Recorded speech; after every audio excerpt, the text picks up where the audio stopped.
এই গাছটি দেখছো, এই গাছটি হচ্ছে ম্যালভেসি গোত্রের একটি উদ্ভিদ।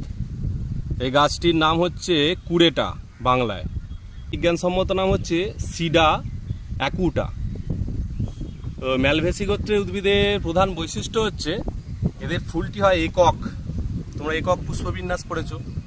একক পুষ্পবিন্যাস মানে একটা মাত্র ফুল হয়, সেটা সব থেকে উপরে। তার থেকে যেগুলো অনুন্নত ফুল সেগুলো ক্রমশ এই যে নিচের দিকে হয়, কুঁড়ি হয়েছে। আর এই গাছটি ফুলের 5টি পাপড়ি আছে, দেখো 5টি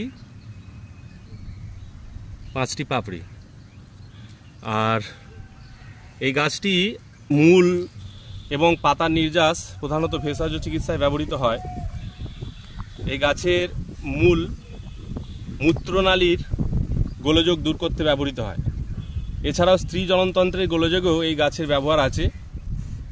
মাথা ব্যথা হলে এই গাছের শিকড়ের নির্যাস ব্যবহার করা হয়।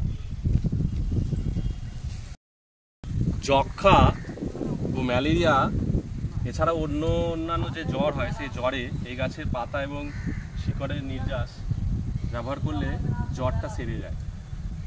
এছাড়াও যদি আমাদের শরীরে কোথাও ফোড়া হয়, তাহলেও এই গাছের পাতা, পেস্ট এবং মূল মিশিয়ে যদি ফোড়ার স্থানে লাগানো হয়, তাহলে ফোড়াটা তাড়াতাড়ি ফেটে যায়।